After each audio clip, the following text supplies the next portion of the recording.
All right, students, this is chapter 40.3, Global Patterns. Issues surrounding population growth and sustainability, environmental degradation, disparity rich and poor, impact of diseases, terrorism, and then global efforts to deal with all these problems. So this is kind of a hodgepodge thing, although it's associated with patterns.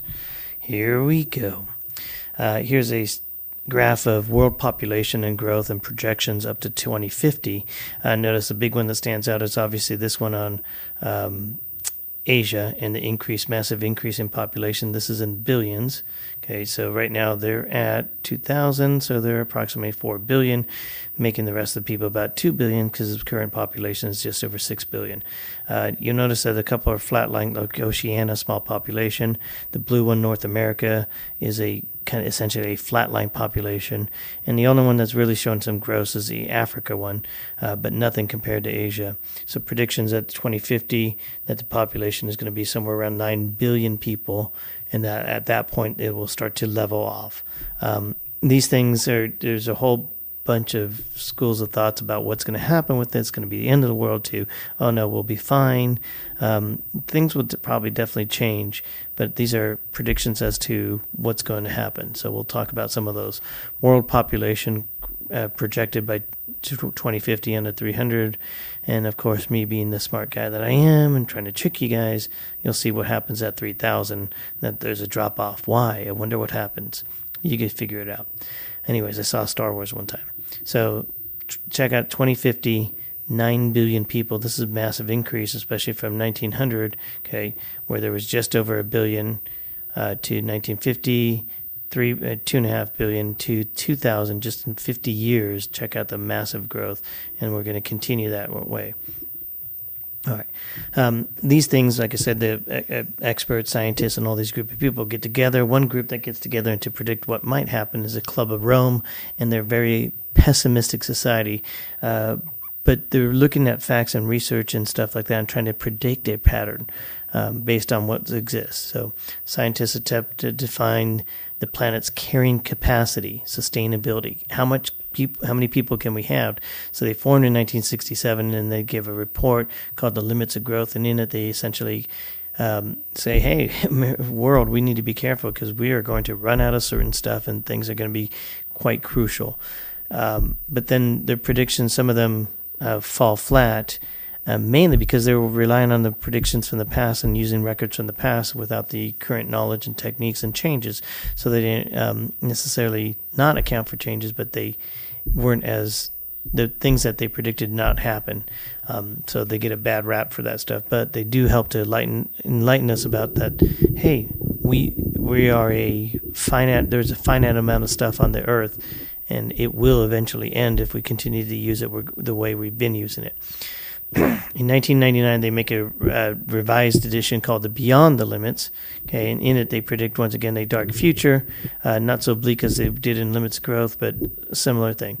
Main thing is that there's people who are concerned about where the path is going on the Earth, and that we will run out of stuff eventually.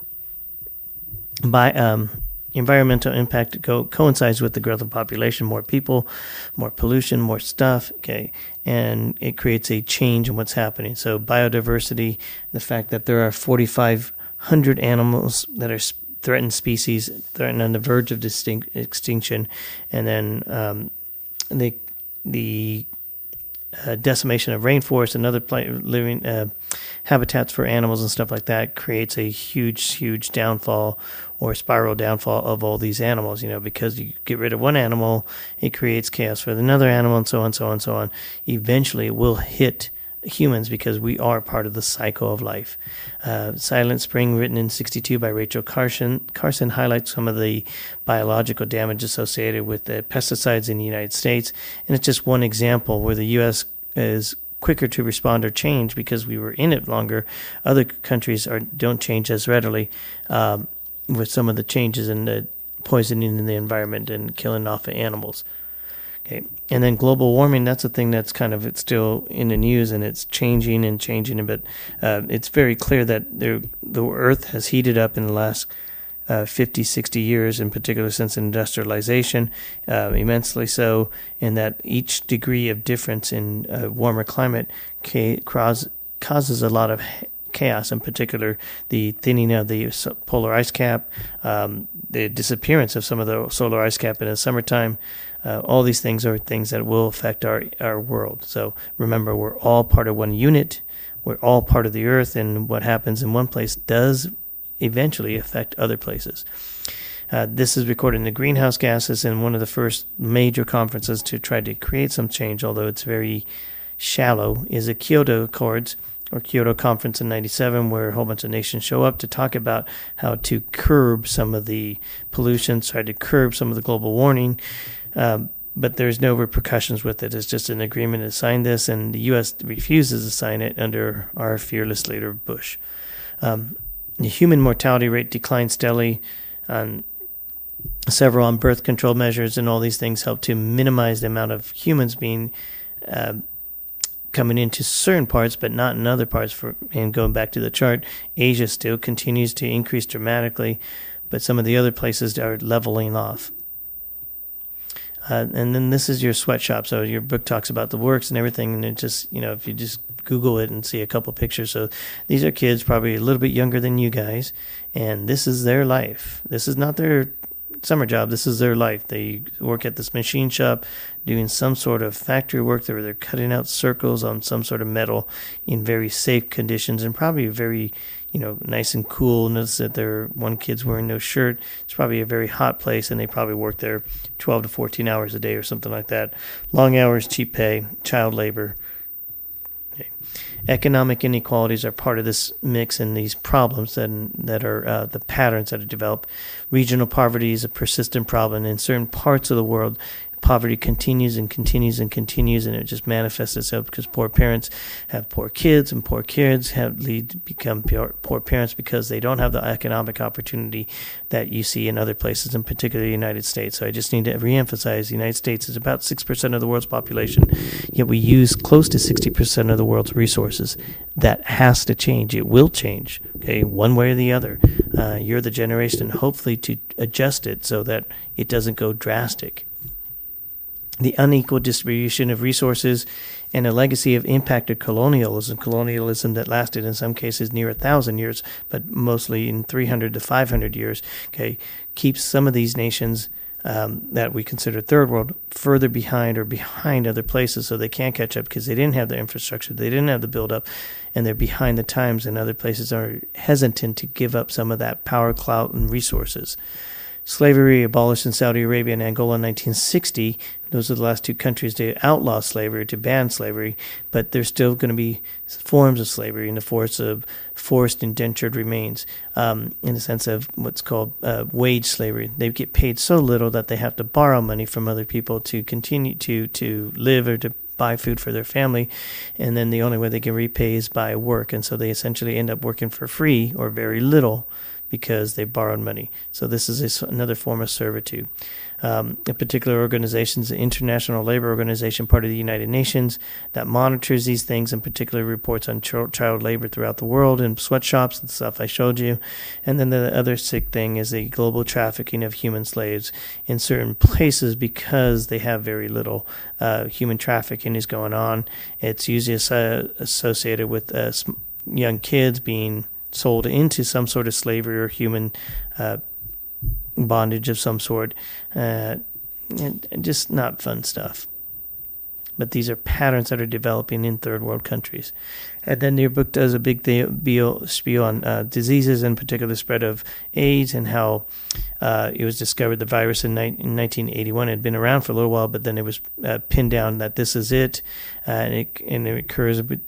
It's transferred through drug use, sharing needles, blood transfusion, mom to daughter, and also through sexual intercourse. So homosexual men, drug users, and other populations spread. So it's in particular predominant in Africa at this time, where it's a major crisis element in sub-Saharan Africa. Over 25 million cases, so 24.5 million cases, nearly 25 million cases or more by this time. And there is, to this day, no treatment for it. There are some medicines that help to maintain or keep it at bay, but there is no treatment. So HIV and AIDS are similar.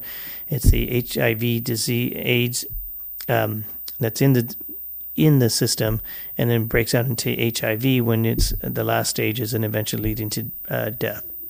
Your immune deficiency, the fact that your body can't fight off regular cold or other things because your immune system has been attacked by the virus.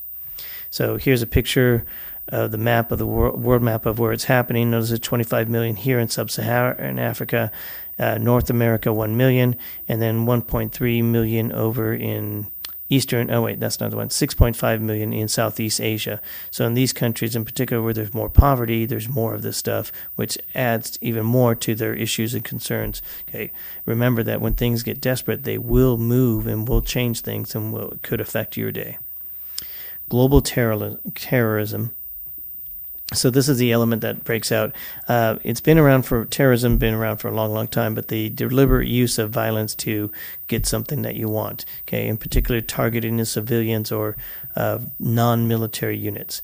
So terrorism becomes a way for certain groups to fight because it's cheaper, one. Number two, because it's more practical for them. They can't go straight up against a powerful enemy like the United States, like a Russia, like a France.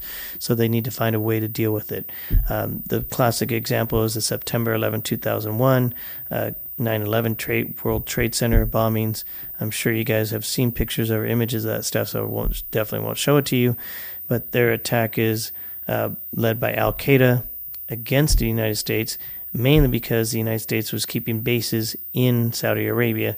So it's against that Americanization that we talked about, against Barbie. It's against all these things, this American concept, and they want to maintain their lifestyle. So the only way they can attack is to hurt us through the terrorist bombings, because they can't go against the United States. They're too powerful straight up.